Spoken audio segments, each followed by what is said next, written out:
جب آپ کی وجہ عزت ہی دولت بن جاتی ہے، جو کہ آج کل اکثر لوگوں کی ہے، تو پھر آہستہ آہستہ انسان ڈپریشن میں جانا شروع ہو. دولت کو، شہرت کو، صحت کو وجہ عزت مت بناؤ، ان کو سائڈ پہ رکھو. یوں سمجھو کہ جوتے کی نوک پہ رکھو. نہیں آ رہی بات سمجھ میں؟ دولت کو کس پہ رکھو؟ جوتے کی نوک پہ. لینڈ کروزر ہے، جوتے کی نوک پہ ہے. یہ وجہ عزت نہیں ہے آپ کی، نہیں ہونی چاہیے. صحت ہے، جوتے کی نوک پہ. سمجھ رہے ہو نا؟ اور کیا؟ سواری ہے، وہ تو ہو گئی نا، لینڈ کروزر سواری تو روٹی تھوڑی ہوتی ہے وہ. خوراک ہے، جوتے کی بولو نوک پہ. کیا مطلب جوتے کی نوک پہ؟ بھائی دنیا مسافر خانہ ہے، کوئی دل لگانے کی چیز ہے یہ؟ کیا جوتے کی نوک پہ ہی ہے نا، یہ چھن جائے گی بھائی تھوڑی دنوں میں. تو دل ہی نہ لگاؤ، نہ اس کو وجہ عزت سمجھو. وجہ عزت کیا ہے؟ اللہ. جانا کس کے پاس ہے بھائی؟ اللہ کے پاس جانا ہے نا. تو دل کس سے لگاؤ؟ اللہ سے لگاؤ.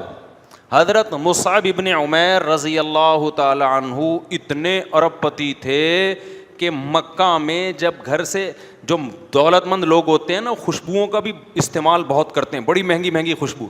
غریب آدمی تو بیچارہ پسینوں میں ہی آتا رہتا ہے نا، تو وہ تو پسینہ ہی بھگاتا رہتا ہے نہا کے. جب آپ کا لیونگ اسٹینڈرڈ بڑھنا شروع ہوتا ہے، بڑھتے بڑھتے ایک وقت، میں تو گیا ہوں نا بڑے بڑے دولت مندوں کو دیکھا، ہر وقت خوشبوؤں کی دھونی. سعودی عرب میں خاص طور پر یہ بہت، عربوں میں خوشبوؤں کا بہت رجحان ہے، اور ایسی ایسی خاندانی خوشبوئیں وہ ہمیں یہاں نظر ہی نہیں آتی. تو کیونکہ یہاں ظاہر ہے اتنا پیسہ نہیں ہے نا لوگوں کے پاس، تو نظر کیسے آئیں گی؟ ٹھیک ہے نا. تو آپ حضرت مصعب ابن عمیر رضی اللہ تعالیٰ عنہ اتنے مالدار، ریشمی لباس پہنا کرتے تھے، خوبصورت بہت تھے. جب مکہ کی گلیوں میں نکلتے نا تو گلیاں خوشبو سے معطر ہو جاتی تھیں، لگتا تھا کوئی رائل فیملی کا بندہ یہاں سے گزر کے گیا ہے. لیکن آپ نے اس دولت کو وجہ عزت نہیں بنایا، کیونکہ آپ کو یہ بات سمجھ میں آ گئی تھی نبی صلی اللہ علیہ وسلم پہ جب قرآن نازل ہوا کہ بھائی تم سب نے لوٹ کے خدا کے پاس جانا ہے. وہاں نہ درہم ہوگا، نہ دینار ہوگا، نہ دولت کام آئے گی، وہاں تمہاری نیکیاں کام آئیں گی. امن ہوا قانت آناء اللیل ساجدا وقائما یحذر الآخرۃ ویرجو رحمت ربی. اللہ نے فرمایا بھلا وہ شخص جو راتوں کو اللہ کے سامنے اٹھ کے اللہ سے دعائیں مانگتا ہو، آخرت کا خوف کرتا ہو، کیا اس کے برابر وہ شخص ہو سکتا ہے جو یہ سب کچھ نہ کرتا ہو؟ اتنی قرآن کی آیتیں، ہر جگہ عمل عمل عمل. کہیں بھی دولت کی فضائل بیان نہیں کیے گئے قرآن میں کہ دولت کی وجہ سے تم اللہ کی نظر میں بڑے بن جاؤ گے. اگر کسی کے پاس دولت ہے بھی تو وہ صدقہ خیرات کر کے تو بن سکتا ہے، ایک نیک عمل ہے نا. صرف دولت نہیں بنا دے گی اس کو اللہ کی نظر میں بڑا. اتنا زیادہ اس مضمون کو قرآن نے بیان کیا، یہاں تک کہ مشرکین مکہ، ان کا یہ خیال تھا کہ دولت اتنی ویلیویبل چیز ہے کہ نبوت بھی دولت مند کو ملنی چاہیے. تو نبوت ایک مسکین پیغمبر کو کیوں ملی ہے، غریب پیغمبر کو کیوں ملی ہے؟ اتنا ان کے دماغوں میں دولت کا تصور بیٹھ چکا تھا، جو آج بھی یہی ہے. تو قرآن نے کیا کہا؟ اہم یقسمون رحمت ربک. نبوت اللہ کی رحمت ہے، اس کے ٹھیکیدار تم تھوڑی ہو، تو ہم ہیں، ہم جس کو چاہیں گے دیں گے. تو اللہ نے دولت مند کو چھوڑ کر عرب میں جو سب سے غریب اور مسکین تھے نا، ان کو نبوت کے لیے سلیکٹ کیا. یہ ساری چیزیں مصعب ابن عمیر بولو دیکھ رہے تھے کہ اللہ کی نظر میں اصل کیا ہے؟ عمل ہے. تو جب ایمان لے آئے نبی صلی اللہ علیہ وسلم پہ، ظلم شروع ہو گیا آپ پر. جب نبی نے ہجرت کی، آپ نے بھی ہجرت کی. ہجرت کی وجہ سے سارا بزنس کیا ہو گیا؟ ٹھپ، تباہ و برباد ہو گیا.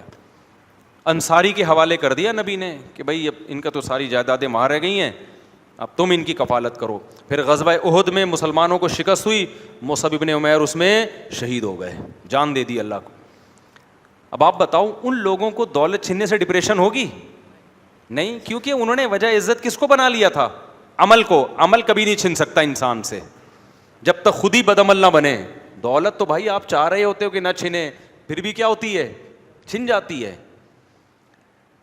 کہتے ہیں نا، شاعر نے کتنا زبردست شعر کہا ہے، تو شاہوں کو گدا کر دے، گدا کو بادشاہ کر دے، اشارہ تیرا کافی ہے گھٹانے اور بڑھانے کو. بڑے بڑے بادشاہوں کو بھکاری بنا دیتا ہے اللہ تعالیٰ، کتنے واقعات ہیں. اور بڑے بڑے بھکاریوں کو اچانک کیا بنا دیتا ہے؟ بادشاہ بنا دیتا ہے. تو مصعب ابن عمیر رضی اللہ تعالیٰ عنہ نے قربانی دی, غزوہ احد میں شہید ہو گئے, کفن نہیں تھا پہنانے کے لیے. آئی بات سمجھ میں؟ کیا مالدار شہزادوں کی طرح زندگی گزارنے والے صحابی, بہت خوبصورت بھی تھے. عام طور پہ جب دولت ہوتی ہے نا تو چہرے پہ ایک رونق بھی آ جاتی ہے.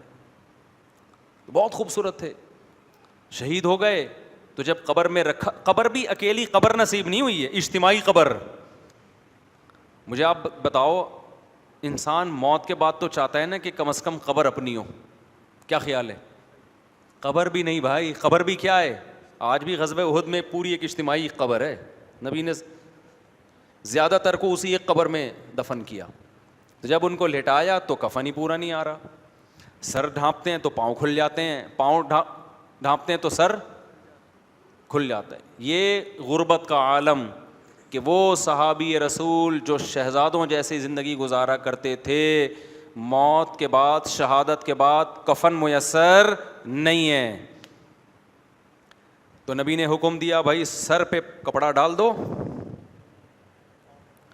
اور پاؤں پہ گھاس پھوس ڈال دو, گھاس ہی کفن کے طور پہ پہنائی جائے ان کو.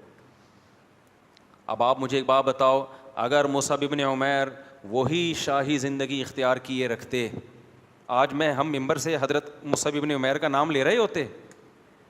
بولو نا. کچھ بھی نہیں, پیسہ آیا تھا ان کے پاس, خوب عیش و عشرت میں زندگی گزرتی, اس کے بعد دنیا سے چلے جاتے, ختم. اور دولت مند کو موت کا غم غریب سے کئی گنا زیادہ ہوتا ہے. غریب کو پتہ چل جائے نا تجھے کینسر ہو گیا ہے, چلو یار نکلنے کا, خود ہی اللہ میاں نے نکال, میں تو خودکشی کا سوچ رہا تھا, اللہ میاں نے کیا خیال ہے, زیادہ ٹینشن نہیں ہوتی اس کو, چلو یار ثواب ہی ملے گا سوچنے. وہ ایک بڑے بزرگ کا واقعہ, مجھے پرانے واقعات یاد رہ جاتے ہیں, نام یاد نہیں رہتے, کہ وہ ان کی نا اس کی دکان تھی, یہ شیرے نہیں ہوتے حکیموں کے معجون, پہلے یہ علم طب میں مسلمانوں نے بڑی ترقی کی تھی حکمت میں, تو بڑا کروڑ پتی وہ حکیم تھے. تو ایک بزرگ ان کے پاس گئے اور انہوں نے بولا کہ تمہارا دل تو انہی بوتلوں میں اٹکا ہوا ہے, ان شیروں میں ساری چپکنے والی چیزیں, تمہاری جان کیسے نکلے گی؟ وہ جان کیسے نکلنے پر پتہ نہیں مجھے لطیفہ کیوں یاد آ جاتا ہے. وہ ایک ماں نے بچی سے پوچھا اپنے, بیٹا جان کیسے نکلتی ہے, اسکول میں تمہیں کیا بتایا جان کیسے نکلتی ہے؟ انہوں نے کہا جان کھڑکی سے نکلتی ہے. ماں حیران ہو گئی, کھڑکی سے کیا مطلب؟ کہتی جب آپ گھر پہ نہیں ہوتی نا پڑوسن آتی ہے, جب آپ گھر پہ نہیں ہوتی, جیسے ہی آپ بیل بجاتی ہیں ابو کہتے ہیں جان کھڑکی سے نکل جاؤ. تو بچے بڑے ہوشیار ہوتے ہیں, ان سے بچ کے رہا کریں, ٹھیک ہے. تو ان نے بزرگ نے ان حکیم سے کہا, کوئی عطر فروش تھے یا عطار تھے واللہ عالم, ان سے کہا کہ تمہاری جان کیسے نکلے گا, جیسے سب کی نکلتی ہے. انہوں نے کہا نہیں بھائی, تمہاری تو ایک ایک بوتل میں قیمتی خمیرے تھے نا, قیمتی اور سارے چپکنے والے دوائیں حکیموں کی ساری معجون اور خمیرے اس ٹائپ کے ہوتے ہیں. انہوں نے کہا تمہاری کیسے نکلے گی؟ انہوں نے کہا میری تو ایسے نکلے گی. لیٹے, چادر اوڑھ کے لیٹ گئے, جب انہوں نے چادر ہٹائی تو انتقال کر گئے تھے. یعنی عمل کر کے بتا دیا, ہمارے جانے میں کوئی ٹینشن نہیں ہے, ان کا وقت آ گیا ہوگا. تو اللہ نے پھر ان کو توبہ کی توفیق دی, برائیوں میں پڑے ہوئے تھے کہ بھائی یہ تو واقعی ہم تو اس دولت, ہم تو ان بوتلوں میں اٹکے ہوئے ہیں. غریب آدمی میرے بھائی جب مرے گا ایک رکشہ اس کو یاد آ رہا ہوگا کہ یہ میرا رکشہ تھا, یہ میرے بچے چلائیں گے, اتنا ہے نہیں کہ جائیداد میں ڈیوائیڈ ہو سکے, ٹھیک ہے نا, ایک ایک پہیہ بھی نہیں آئے گا. اب یہی ہے کہ میں کون سا گیس چھوڑ کے جا رہا ہوں, اس میں چلانا ہوگا بچے چلا لیں گے, نہیں چلانا ہوگا تو جیسے ہمیں بھی اتنے سال ہم نے بھوکے پیاسے گزار دیے تو بچے بھی کیا کریں گے, ایسے ہی گزار دیں گے, تو بڑے آرام سے چلا جائے گا. نبی صلی اللہ علیہ وسلم جب دنیا سے جا رہے تھے تو حضرت فاطمہ رضی اللہ عنہا جو آپ کی بیٹی تھیں, وہ بار بار کیا کہہ رہی تھی, وا کرب ابتا, ہائے میرے باپ کا درد. نبی صلی اللہ علیہ وسلم کو بہت زیادہ بخار کی تکلیف تھی. او عقو کما یو عقو رجولان, نبی نے فرمایا جتنی ایک عام شخص کو بخار میں تکلیف ہوتی ہے مجھے اس کی دگنی ہوتی ہے. اللہ تعالیٰ نے نبی صلی اللہ علیہ وسلم کو وفات کے وقت بیماری کی ڈبل تکلیف دی تاکہ آپ کے آخرت میں درجات بلند ہو جائیں. گناہ تو ہوتے نہیں ہیں, تو اللہ اپنے محبوب لوگوں کو بعض دفعہ تکلیف میں ڈالتے ہیں کہ اب ساری تکلیفیں ختم ہو رہی ہیں تو اب دنیا میں زیادہ تکلیف دے دو تاکہ اور آپ کا درجہ بلند ہو جائے. تو حضرت فاطمہ جب نبی صلی اللہ علیہ وسلم کو بخار میں دیکھا نا, شدید تکلیف میں, تو کیا فرمایا, واہ کربا ابتا, ہائے میرے باپ کا درد.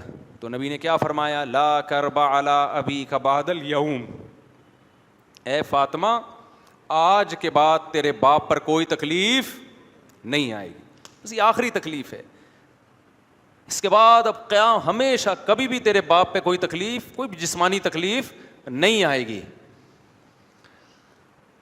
تو جو نیک لوگ ہوتے ہیں نا, موت کے وقت ان کو ایک تسلی ہوتی ہے, ایک تسلی ہوتی ہے. ہمارے حضرت مفتی رشید احمد صاحب رحمہ اللہ تعالیٰ بڑھاپے کے وقت میں نا موت کو بہت یاد کرتے تھے اور فرماتے تھے بس ابھی دنیا سے جانے والے ہیں, سید الانبیاء محمد صلی اللہ علیہ وسلم سے ملاقات ہوگی, سارے بزرگان دین سے ملاقات ہوگی. اچھا, ان بزرگوں سے نبی سے محبت ہوگی تو موت کا کے جانے کا ایک خوشی بھی ہوگی نا. جن کو فنکاروں سے, اداکاراؤں سے, ایکٹروں سے محبت ہے, ان کو تو یہ بھی غم, یہ بھی خوشی نہیں, کیونکہ ان سے ملاقات پتہ نہیں کدھر ہوگی ان کی. ٹھیک ہے, محبت خدا کی قسم بہت بڑی نعمت ہے, بہت بڑی نعمت. عمل سے زیادہ ویلیو شریعت میں محبت کی ہے, کہ آپ کو محبت کس سے ہے. دیکھو کچھ لوگ برائی سے بچتے ہیں, عادت ہوتی ہے ان کو بچنے کی, لیکن برائی سے نفرت نہیں ہوتی ان کو, ویسے ہی بچ رہے ہوتے ہیں. اس سے بہتر وہ ہے جو برائی سے نفرت کرتا ہے, اگرچہ برائی اس سے ہو جاتی ہے, لیکن یہ پھر بھی اس سے بہتر ہے. یہ نہیں کہ آپ نفرت کر کے برائیاں کرنا شروع کر دیں, میرا مطلب کمپیئر کرنا ہے. دل کی عمل کی ویلیو شریعت میں جسمانی عمل سے زیادہ ہے. محبت کرنا, نفرت کرنا یہ جسمانی عمل ہے, دل کا عمل ہے, دل کا عمل ہے. تو اسلام یہ کہتا ہے کہ جس سے محبت ہوگی نا, قیامت میں ہوگے اسی کے ساتھ, اگرچہ بدعملی کی سزا کھانے کے بعد ہوگے, لیکن اگر محبت نہیں ہے تو پھر اس کے ساتھ نہیں ہوگے آپ, چاہے کتنی نیک عمل کر لو. نہیں آ رہی بات؟ تو نیک لوگوں سے محبت, پیغمبروں سے محبت, صحابہ سے محبت, محدثین فقہاء سے محبت, یہ ہلکی چیز نہیں ہے. آج ہمارا جو ایک لبرل طبقہ ہے نا, اس کا بڑا مسئلہ بدعملی نہیں ہے, اس کو کافر سے محبت مسلمان سے زیادہ ہو گئی ہے. وہ کہتے ہیں یار کاش ہم امریکہ میں پیدا ہو جاتے, یار گوروں والی لائف ہوتی ہے ہماری. اگرچہ وہ جمعہ بھی پڑھتے ہیں, سمجھ رہے ہو, ٹوپی بھی پہنتے ہیں, عید کے دن نہاتے بھی ہیں, عمل کے لحاظ سے مسلمان ہیں, لیکن ان کی سوچ کیا ہے کہ کامیاب کون ہے؟ انگریز کامیاب ہے, محبت اس سے ہے, یہ زیادہ برباد ہے. اور ایک ہے پیدا امریکہ میں ہوا, سارے اسٹائل انگریزوں والے, دل کہتا ہے کاش میں مکہ مدینہ میں پیدا ہو جاتا یار, کاش میں اسلامی ملک میں پیدا ہو جاتا. کہاں پیدا ہو گیا, برائیوں میں لگ گیا اور لگا ہوا ہے برائیوں میں. لیکن اس کی سوچ کیا ہے کہ کاش ایسا نہ ہوتا. خدا کی قسم یہ دوسرا پہلے سے اللہ کی نظر میں افضل ہے. ابے کیا ہو گیا, کیوں سمجھ میں نہیں آ رہا, بات کھچڑی پک گئی ہے, بیان کی کہاں سے لے کے چلے تھے ادھر ادھر. ہم نے کون سا کوئی ایم اے اسلامیات کا پیپر دینا ہے؟ اچھی بات ہے, جتنی ہو جائے اچھا ہے نا. سمجھ رہے ہو کہ نہیں سمجھ رہے؟ ہمارے حضرت کا ایک اور واقعہ سناتا ہوں.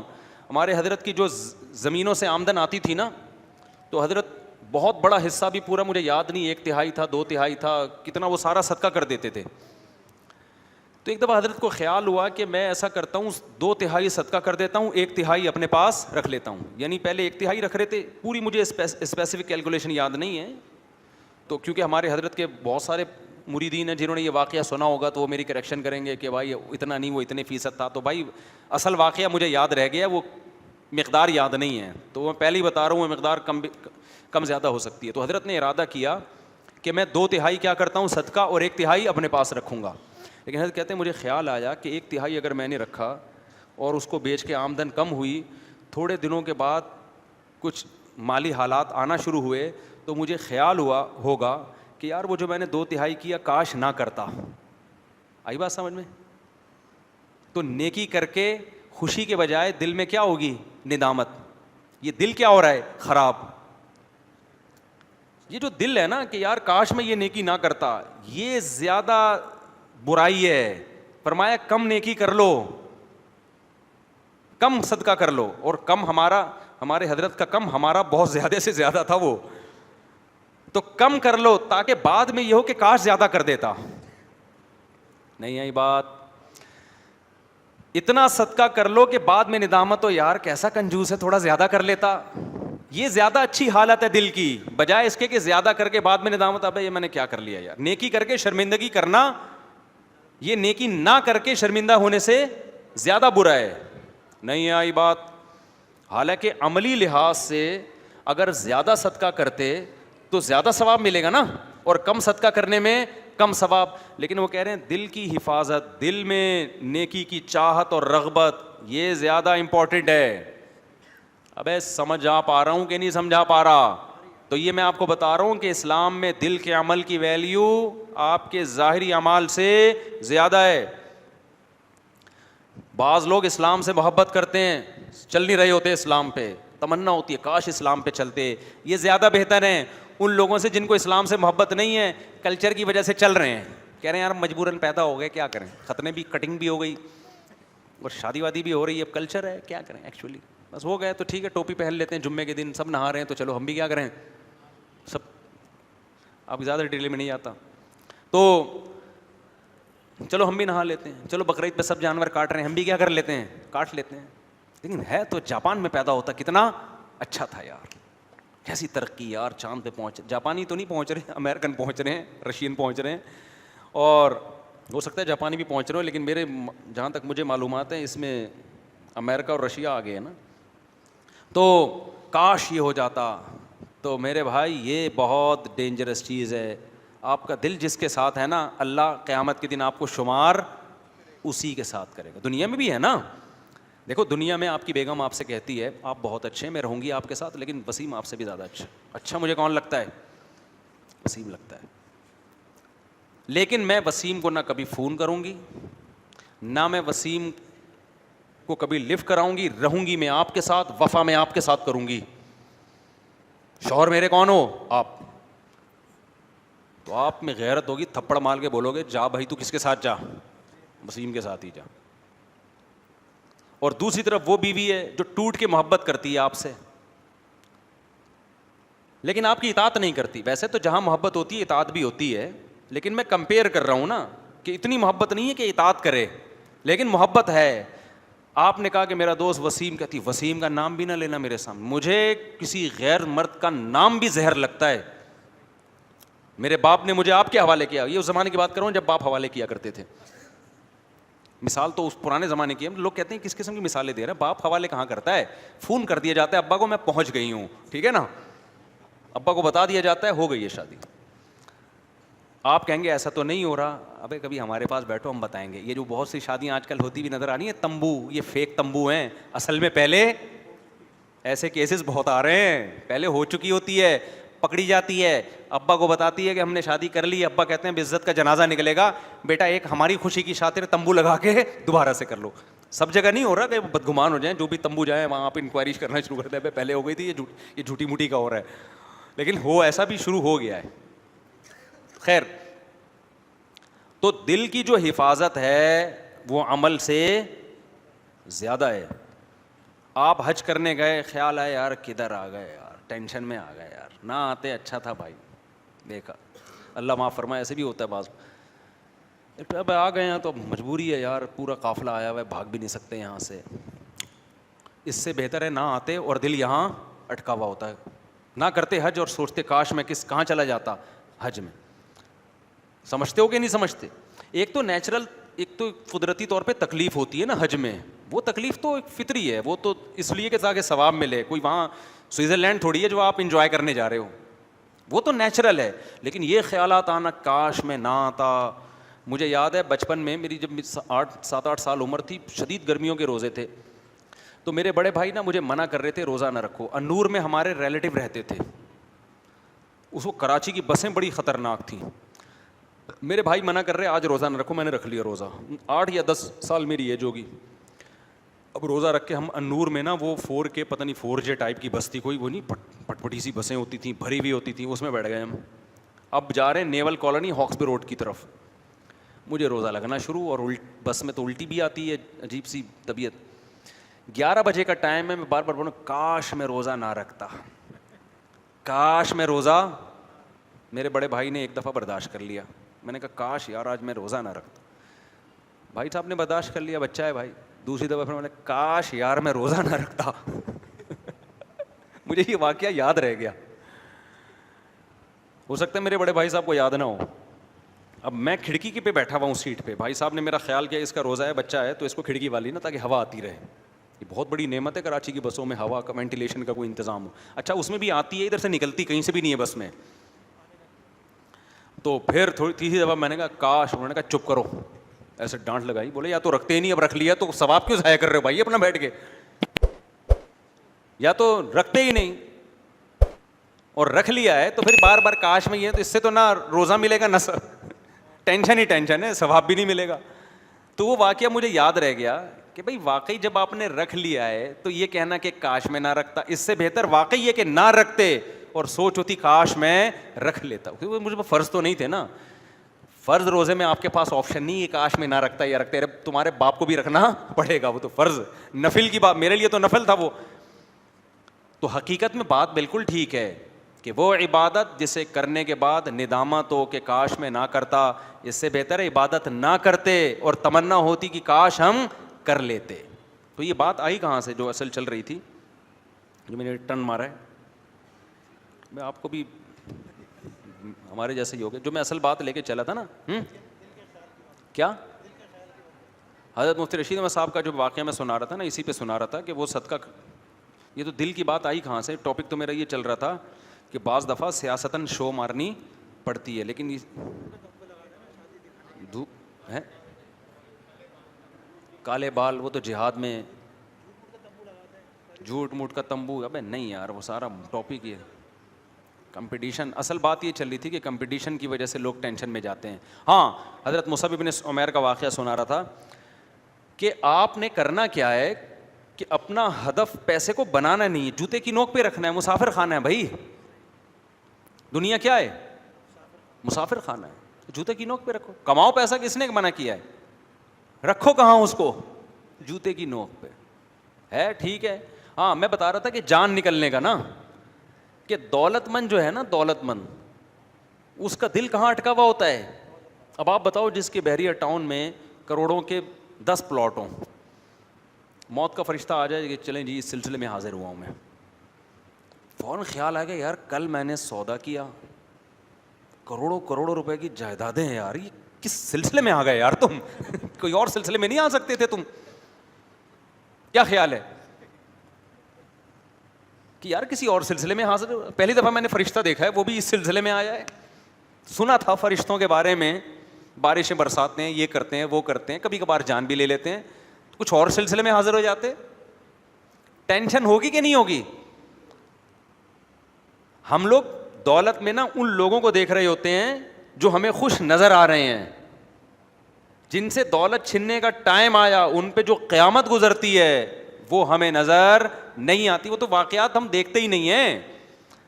ہم دیکھو جب کوئی کروڑ پتی کھرب پتی مرتا ہے, اس کے بچے پیسے پہ لڑ رہے ہوتے ہیں, تو وہ تو ہمیں نظر آ رہا ہوتا ہے. وہ میت نظر نہیں آ رہی ہوتی کہ یار کل یہ بھی تو لڑ رہا تھا, کیسے پڑا ہوا ہے حسرت سے, بچوں کو چپ بھی نہیں کرا سکتا وہ کہ بچوں مجھے دفن تو ہونے دو, اس کے بعد کر لینا جو لڑنا. کسی شاعر نے بڑی زبردست بات کہی ہے نا کہ پہلے جائیداد, شعر تو مجھے یاد نہیں رہا, وہ مفہوم یاد رہ گیا, کہ جائیدادوں کے بٹوارے ہوتے تھے, اب جائیدادوں میں بھائیوں کے بٹوارے ہو رہے ہیں. جائیدادوں کے چکر میں بھائیوں کے بٹوارے ہو رہے ہیں, اور وہ لڑائیاں بھائیوں کی ہو کیوں رہی ہیں, اس میں بھی ابا کا قصور ہے. ابا کا خیال یہ تھا میں مروں گا ہی نہیں, ایسی کنفیوژن فائلوں کی پلاٹوں کی پیدا کر کے گئے نا, بچوں کو پتہ ہی نہیں کون سا کس کا ہے. کیونکہ ابا کو ہم نے کئی دفعہ سمجھایا, لوگوں کے اباؤں کی بات کر رہا ہوں, کہ بھائی آپ مر بھی سکتے ہو, آپ کا کروڑوں اربوں روپے کی جائیدادیں ہیں, بلڈنگیں ہیں, بچے کنفیوز ہو جائیں گے, ابا کا کون سی فائل کہاں رکھی ہے بتا دو نا. کہہ رہے بھائی میرا بھی مرنے کا کوئی پروگرام نہیں ہے. کیونکہ اتنی جب دنیا کما لی تو دماغ سے موت غائب, تصور ہی نہیں ہے کہ میں مروں گا. کیونکہ موت کا سوچتے ہوئے ڈر لگتا ہے, بھائی پھر ہم نے اتنی محنت کس کھاتے میں کی ہے یار, اگر ہم نے مرنا ہی تھا تو اتنی بڑی بلڈنگ کیوں بنا دی. یعنی وہ حیرت ہوتی ہے ان کو کہ یار ہم نے اگر مرنا ہی تھا اور ابھی مرنا تھا تو یہ سب ہم نے پاگل ہیں ہم جو اتنے عرصے سے اتنی محنت کرتے رہے ہیں. تو اسلام تو پہلے سے کہہ رہا تھا پاگل ہیں, اللہ رسول کہہ رہے تھے آپ واقعی کیا ہیں؟ پاگل ہیں. آپ کو سمجھ میں نہیں آ رہا تھا, لیکن واقعی میں کیا ہوں؟ میں بہت بڑا پاگل تھا. نظر سوئے دنیا قدم سوئے مرقد, کہاں جا رہا ہے, کدھر دیکھتا ہے. نظر آپ کی دنیا کی طرف اور قدم آپ کے مرقد یعنی قبر کی طرف. تو شاعر کہتا ہے جا کدھر رہا ہے, دیکھ کدھر رہا ہے. بلڈنگیں بناؤ بھائی, سب کچھ کرو, دل لگانے کا بالکل بھی نہیں ہے. دل قبرستان ہے یار, جانا کدھر ہے. دولت مند آدمی کو غریب سے زیادہ مراقبہ کرنا چاہیے موت کا. بار بار مرے گا. دیکھو گناہ کی دو قسمیں, ایک گناہ تھوڑی دیر کا ہوتا ہے, یہ جو پیسے کی محبت کا گناہ ہے نا, یہ 24 گھنٹے کا چپکا ہوا گناہ ہے. یہ ایک گناہ ہوتا ہے, بعض گناہ تو صحابہ سے بھی ہوئے ہیں, حالانکہ ان کے دل میں دنیا کی محبت نہیں تھی, غلطی سے گناہ ہو گیا. ایک صحابی سے بدنظری ہو گئی, حالانکہ نبی کے لیے قربانیاں دیتے تھے وہ جہاد میں, لیکن کبھی انسان پر خواہش کا غلبہ ہوتا ہے. کوئی خاتون جا رہی تھی, صحابی نے ان کو دیکھا, بدنظری کی.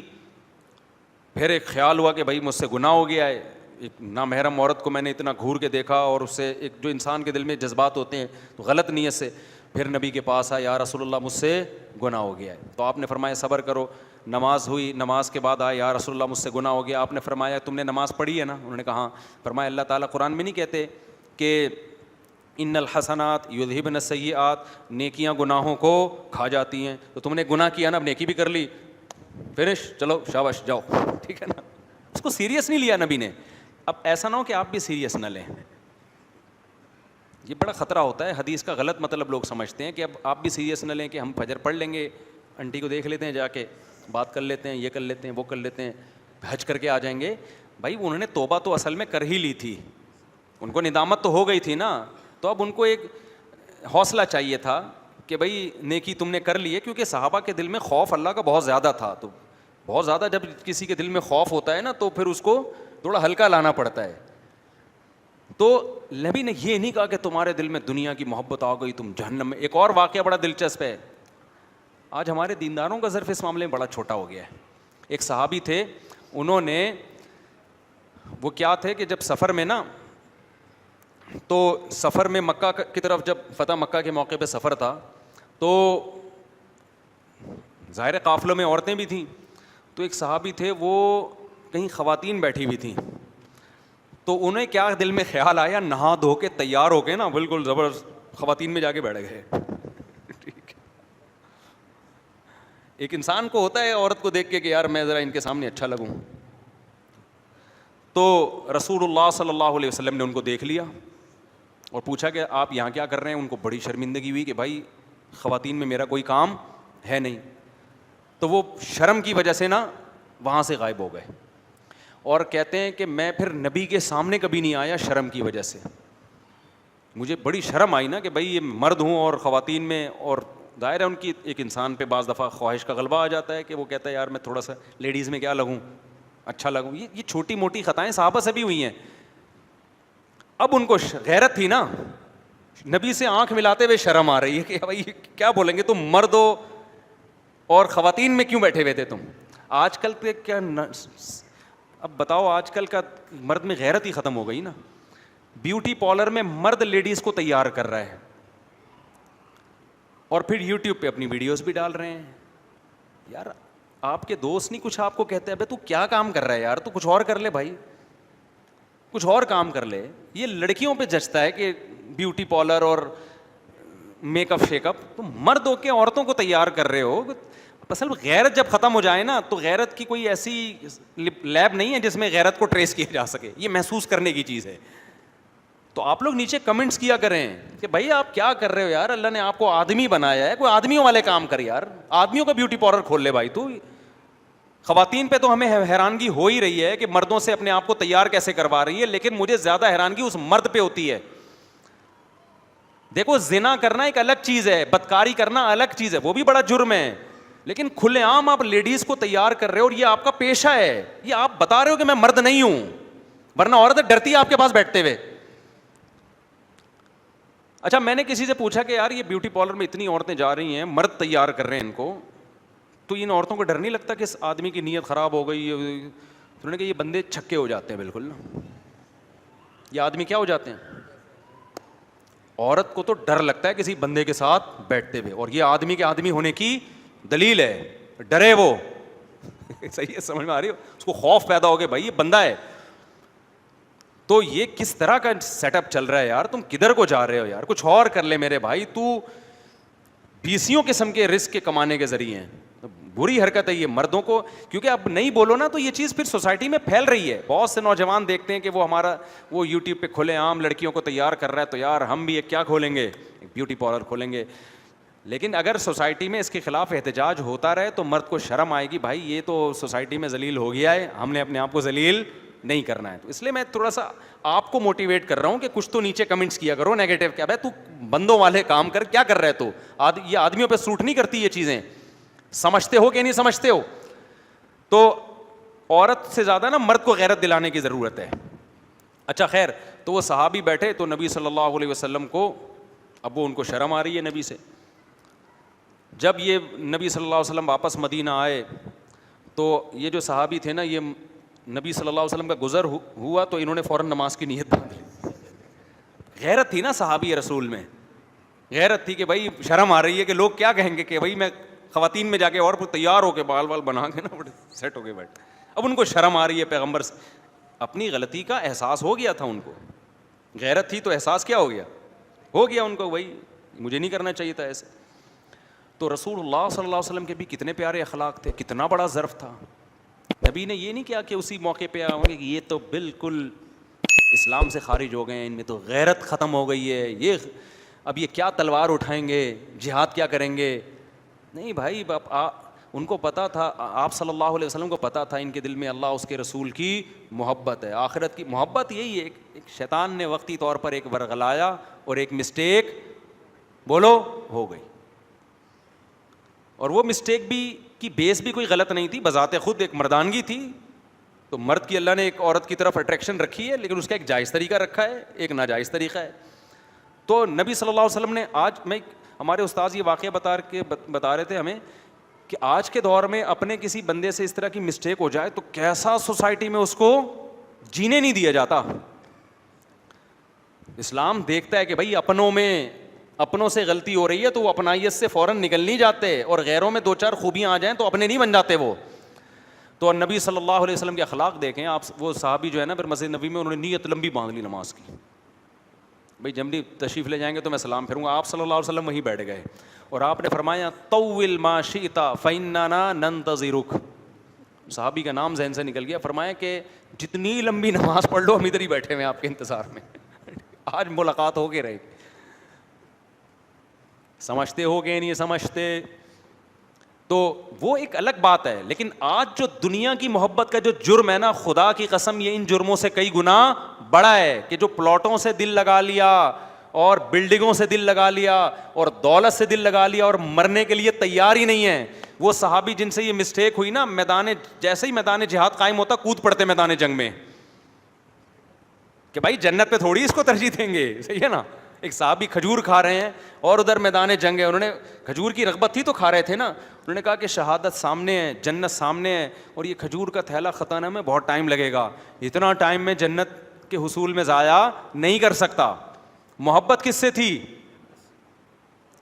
محبت آخرت سے تھی. دل کو ٹھیک کرو میرے بھائی, سب سے پہلے عمل بھی ٹھیک کرو, لیکن دل کی ٹھیک ہونے کی ویلیو عمل سے زیادہ ہے. تو اسی لیے نبی صلی اللہ علیہ وسلم نے دنیا سے دل لٹکانے کو, تعمیر پہ پیسہ خرچ کرنے کو سب سے برا پیسہ قرار دیا. یہ نہیں کہ ناجائز ہے, جتنی چیزوں پہ آپ پیسہ خرچ کرتے ہو اس میں سب سے کم تر کیا ہے؟ حدیث میں آتا ہے سب سے بدترین چیز جس پہ پیسہ خرچ ہونا وہ تعمیر ہے, کنسٹرکشن کا کام.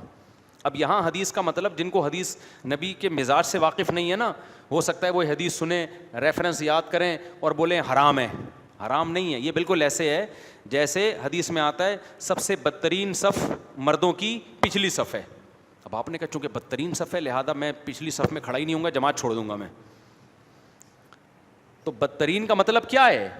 ثواب تو ملے گا میرے بھائی, آپ پچھلی صف میں بھی کھڑے ہو کے نماز پڑھ رہے ہیں, جماعت کا ثواب ملے گا, پورا ثواب ملے گا, لیکن اولین کے مقابلے میں وہ سب سے کم تر. کوشش کرو آگے جانے کی. تو حدیث کا مطلب کیا ہے کہ بدترین چیز جس پہ پیسہ خرچ ہو وہ کیا ہے؟ تعمیر. کیا مطلب؟ باقی چیزوں کی نسبت. خوراک پہ خرچو بدترین نہیں ہے, لگ رہا ہے باڈی پہ. سواری پہ خرچو بدترین نہیں ہے, لگ رہا ہے آپ کے کام آ رہی ہے, فوراً کیش ریزلٹ مل رہا ہے.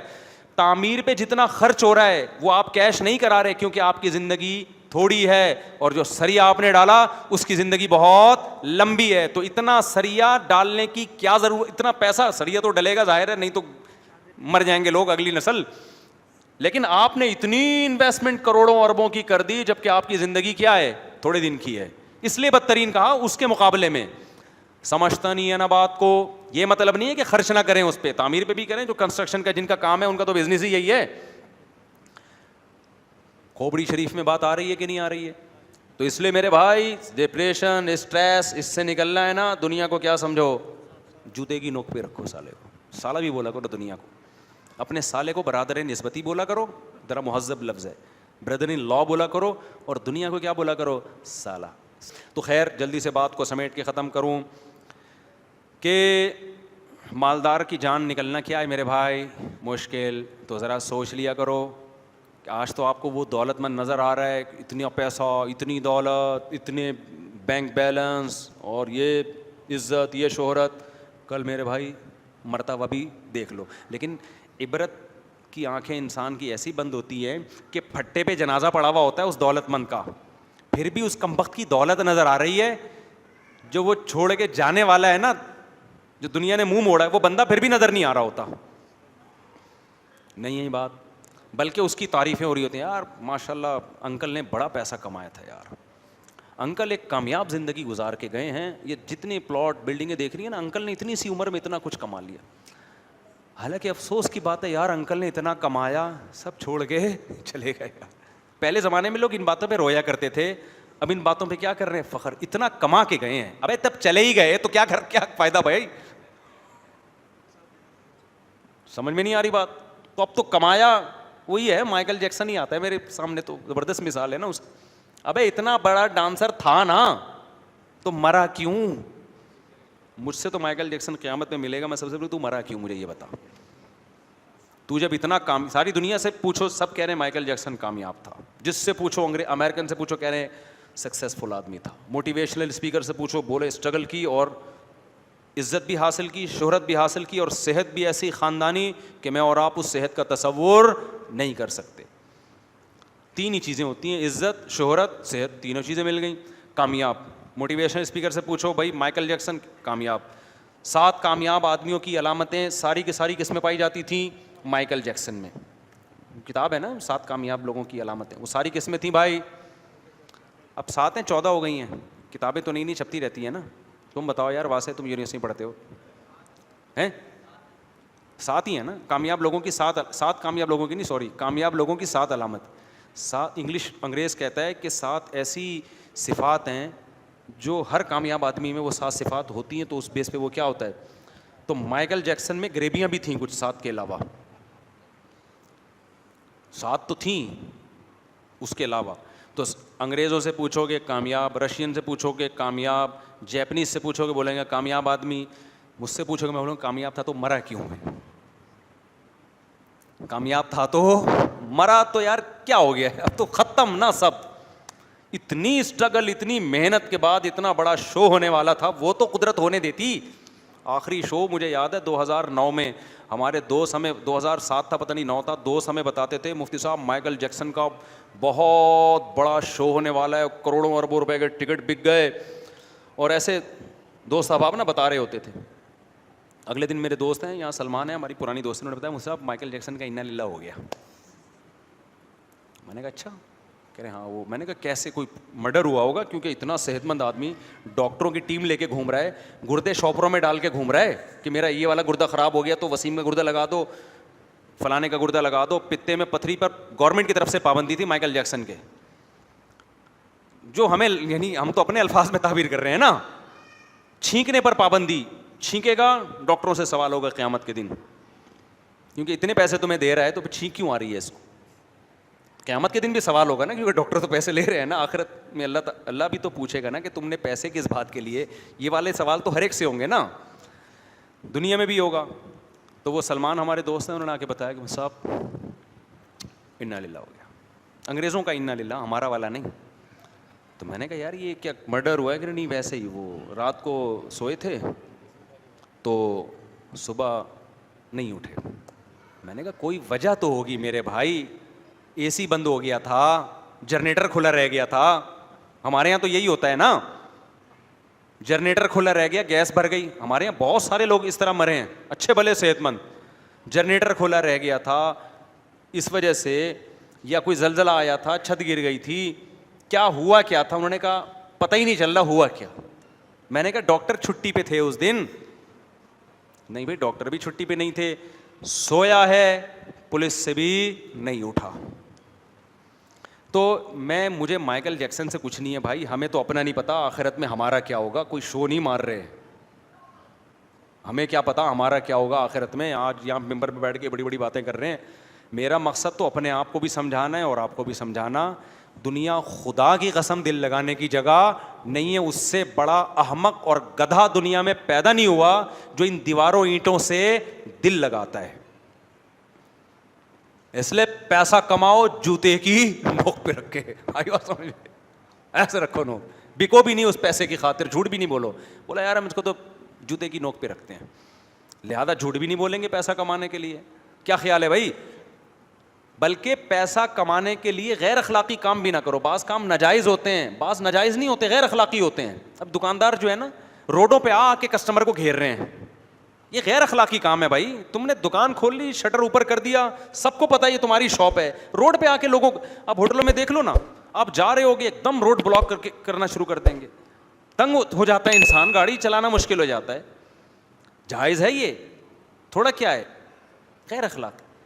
ایسے موقع پہ ہوٹل کو کے مالک کو چاہیے بھائی, ہم نے ہوٹل کھول لیا, بورڈ لگا لیا, یہاں ہمارے یہاں بہترین بکرے دستیاب ہیں, نہاری دستیاب ہے, جو بھی ہے پبلسٹی کریں, پیسہ لگائیں ایڈورٹائزمنٹ پہ. اس کے بعد آپ بندہ آ جائے ٹھیک ہے, نہیں آئے, پیسہ زیادہ نہیں آ رہا تو لوگ بولے یار جاؤ لوگوں کے گھر جا کے ان کو نکال کے لاؤ. آپ بولو یار ہم یہ کام ہم نہیں کرے گا, عزت کے ساتھ کمائیں گے. لوگ کہیں گے پھر پیسہ نہیں آئے گا, بولو پیسہ ہماری جوتے کی بولو نوک پہ ہے. ہائے ہائے ہائے ہائے ہائے, اللہ کرے یہ کھوپڑی میں یہ باتیں آ جائیں. بولے پیسہ ہمارے کس پہ ہے؟ جوتے کی نوک. آ گیا ٹھیک ہے, نہیں تو بھاڑ میں جائے, کیا کرنا ہے کما کے, روٹی تو مل رہی ہے نا. سمجھتے ہو کہ نہیں سمجھتے؟ تو کمپٹیشن ہے جس کی وجہ سے انسان کس میں جا رہا ہے, اسٹریس میں, ڈپریشن میں. اس کمپٹیشن کو کیا کرو, ختم. دوسروں کی دولت دیکھو ہی نہیں بھائی, اس نے کتنا کما لیا. آپ بولو یار اللہ نے مجھے میری اوقات سے زیادہ نہیں بلکہ بہت زیادہ دیا ہے. یار ہم تو یاد ہے ہمیں اپنا زمانہ, اپنے مسائل بتانے نہیں چاہیے انسان کو, ٹھیک ہے نا. لوگ کہتے ہیں اپنی باتیں شروع کر دیتے ہیں, مولوی صاحب ہم تو جب مدرسے سے فارغ ہوئے ہماری اتنی تھوڑی سی تنخواہ تھی, اس میں پہلی شادی نہیں جچتی تھی, 2 کی تو بات بھی کرتا ہوا آدمی اچھا نہیں لگتا تھا. ہم 4 کی باتیں کر رہے تھے اس وقت, اور اتنی خوش زندگی. لوگ میرے سے میری تنخواہ پوچھتے تھے. ایک دن ایک صاحب میرے گھر میں آئے, ان دنوں میں بڑے دولت مند تھے, دوستی تھی میری, تو وہ کوئی کام تھا نا گھر میں مینٹیننس وغیرہ کا. جب وہ آئے تو انہوں نے میرا گھر دیکھا, اتنا چھوٹے 2 کمرے. یہ بات پرانی بات ہے. وہ جو تھے نا وہ میرے گھر آیا, بولے یار مفتی صاحب اتنے چھوٹے 2 کمرے آپ کے گھر کے میں گزارا. اور بچے کتنے تھے ٹوٹل, کتنے تھے؟ تو بچوں کی ان اہلیہ سے میرے 5 بچے, 3 میرے 2 جہیز والے, 5 بچے اس گھر میں رہ رہے تھے. جب اس نے کہا نا کہ یار اتنے چھوٹے گھر اور اتنا سا کچن, اتنا سا واش روم کیسے گزارا, تو اس کے بتانے کے بعد مجھے تھوڑا سا ہلکا سا وہم ہوا کہ چھوٹا گھر ہے, ورنہ خدا کی قسم میں یہ سمجھ رہا تھا میری یہ اوقات نہیں ہے. اب آپ یہ نہ سمجھو کہ ہم کوئی غریبوں کے خاندان میں پیدا ہوئے ہیں, صحیح ہے نا. ممکن ہے کسی کے ذہن میں آئے گا اصل میں غریبوں کے خاندان میں پیدا ہوئے تو ظاہر ہے وہ جھگیوں سے نکل کے شاید. تو مجھے یاد ہے ہمارے حضرت نے تربیت ایسی کر دی تھی, میری ہوئی نہیں ہوئی لیکن ان کی باتیں ایسی تھیں. ہمیں وہ 2 چھوٹے لگ رہے تھے, میری اوقات سے کیا ہیں. تو میں نے کہا یہ کیسی باتیں کر رہا ہے یار, اور اس کا اتنا بڑا گھر. تو میرے ذہن میں یہ آیا کہ اللہ کا کتنا بڑا فضل ہے, اللہ نے مجھے اس جیسا نہیں بنایا. اللہ نے مجھے اس جیسا, اب وہ دوست کو پتہ نہیں چلے گا پرانا قصہ ہے کہ اللہ کا شکر اللہ نے مجھے اس جیسا نہیں. اتنے بڑے گھر میں رہ رہا ہے پھر بھی خوش نہیں ہے. اور ہمارا اتنا چھوٹے سے 2 کمرے تھے, اور مجھے یہ تھا کہ 5 بچے کے الحمدللہ 2 ستیلے بھی رہ رہے ہیں اس میں, سمجھ رہے ہو نا. تو میرے ذہن میں تھا کہ جو ہے کیا نام ہے, 1 کمرہ بچوں کے لیے ہو گیا, 1 گھر والوں کے لیے ہو گیا, اور کیا چاہیے یار. 2 ایک ایکسٹرا کمرہ بچوں کے لیے اللہ نے الگ سے دے دیا. ہمیں تو اس پہ خوشی ہو رہی تھی, دل سے کہہ رہا ہوں, یعنی اوپر سے نہیں کہہ رہا, اور میں اس وقت نظر بد سے بچنے کی دعائیں پڑھتا تھا کہ اللہ مجھے نظر بد سے بچائے یار, اللہ نے مجھے اتنا دے دیا. نہیں آئی بات سمجھ میں, کیونکہ میں کہتا تھا یار لوگوں کی تو ایک ایک بیوی ہے, میری کتنی ہے ٹوٹل 2 ہیں. سمجھ رہے نا, ٹوٹل 2, اور دونوں کی رہائش کا بندوبست اللہ نے دے دیا. اتنا خوش تھا میں, اب بھی ہوں الحمدللہ. پہلے بھی, اب تو خیر بہت پہلے سے, وہ 12 کروڑ والی بات تو غلط ہے, لیکن پہلے سے کافی بہتر حالات ہو گئے. سمجھتا نہیں ہے نا بات کو. تو ہم تو بھائی دیکھتے ہی نہیں تھے. آپ کہہ سکتے ہیں اصل میں شہرت تو تھی نا اس وقت, تو شہرت بھی نہیں تھی میرے بھائی اس وقت تو. اچھا پھر ہم شادی بھی ایسے موقع پہ کر رہے ہیں کہ یار اور بچے آ جائیں. بچے بھی نہیں ہم نے روکے, ہم نے کہا یار جب بڑے ہوں گے تو اللہ, جب ابھی انتظام کیا تو وہی ہو گیا. جیسے جیسے بچے بڑے ہوتے گئے اللہ نے گھر کا بھی سائز بھی کیا کرتا کر دیا, بڑا کر دیا. تو یہ تو خود بخود ہوتا ہے ساری چیزیں. تو حضرت کے بچے جب بڑے ہو گئے تو حضرت کہتے ہیں ان کی شادیوں کی عمر ہوئی, تو حضرت کہتے ہیں میں نے سوچا کہ اب ان کی شادیاں بھی کرنی ہیں. دیکھو پیسے ہیں نہیں اور بچوں کی شادیاں بھی کر رہے. یہ جو بیٹھا ہوا ہے نا سامنے ہمارا بھانجا واسے, تمہارے بڑے بھائی کا نام کیا ہے؟ رافع. 8 سال اس کو فارغ ہونے میں لگیں گے, اس کے بعد عالم بنے گا, پھر مفتی بنے گا, اس کے بعد کہیں کمانے کی سوچے گا. ابھی سے اس کے ابا نے اس کی شادی اپنے خرچے پہ کر دی ہے. نہیں آئی بات سمجھ میں؟ کیوں؟ کیونکہ ان کے ابا اور میں جو ہے نا ایک ہی ساتھ پلے بڑے ہیں, ایک ہی شیخ سے بیعت ہوئے تھے, دونوں ایک ہی دن میں. تو جو ہماری کھوپڑی میں جو سافٹ ویئر حضرت نے انسٹال کیے, ان کے ابا کی کھوپڑی میں وہ والے سافٹ ویئر انسٹال ہوئے ہیں. تو آپ دیکھ لو اچھا والا پلا پلا ہے. ابھی اس کی بھی شادی نکاح ہو گیا, رخصتی باقی ہے, حالانکہ کما کچھ بھی نہیں رہا. یہاں بیٹھا ہوتا ہے کیمرے کی یوں کر رہا ہے, یونیورسٹی میں پڑھ رہا ہے. بعض لبرل لوگ کہیں گے اچھا بچوں کو برباد کر دیا. برباد نہیں کیا بھائی, کیا کر رہا ہے؟ یونیورسٹی میں پڑھ رہا ہے. اور ابا نے ہوم اسکولنگ کے ذریعے گھر میں پڑھایا ہے. اسکول نہیں بھیجا تھا ان کو 8ویں یا 9ویں تک, 9th کلاس میں پھر کہیں بورڈ کا امتحان دلوانے کے لیے بھیجا. سارا گھر میں پڑھایا. یونیورسٹی میں پڑھ رہا ہے ماشاء اللہ. ابھی 1 آدھ سال میں انجینئر بن جائے گا. سمجھتے ہو کہ نہیں سمجھتے؟ تمہارے بھی آنا شروع رشتے بیٹا. تو اس کا تو ہو گئی ہے بھائی. اب اس کی میں دوسری کی بات نہیں کروں, اس کی ساس مجھے مارے گی پکڑ کے. تو اب کیا مسئلہ ہے؟ تو ہم تو دیکھ رہے ہیں یار ہمارے وہ دوست بھی ماشاءاللہ خوش ہیں, اور جو ہمارے دوسرے اسکول کے دوست تھے نا جو کہتے پہلے اپنے پاؤں پہ کھڑے ہوں گے, ایکچولی پہلے یہ ہوگا, اب تک وہ کمارے چھڑے چھاٹ گھوم رہے ہیں ان میں بہت سے. اب سالے تم بڑھاپے میں بچے پیدا کر کے یار تم چھوڑ دو, رہنے دو, اب 2-4 سال کی بات ہے, چھوڑ دو. بچوں کی خوشیاں کب دیکھو گے؟ تو کیا زندگی اپنے لیے عذاب بنا دیا یار. موٹیویشنل اسپیکر کہتے ہیں نا پیسہ ہی سب کچھ نہیں ہوتا, پھر وہ یہ بات بتانے کے 2.5-3 لاکھ روپے لے رہے ہوتے ہیں. تو واقعی پیسہ ہی سب کچھ نہیں ہوتا. پیسہ کمانے کی فکر کرتے رہو, باقی سارے کام ساتھ ساتھ کرتے رہو, اور پیسے کو کہاں رکھو؟ جوتے کی نوک پہ. عزت کے ساتھ کماؤ, آ گیا ٹھیک ہے, نوٹ چھاپو. ہم تو کہتے ہیں مسلمان زیادہ پیسہ کمائے, اس سے دین کو بہت فائدہ ہوگا. اور کماؤ یار, ڈبل کر دو.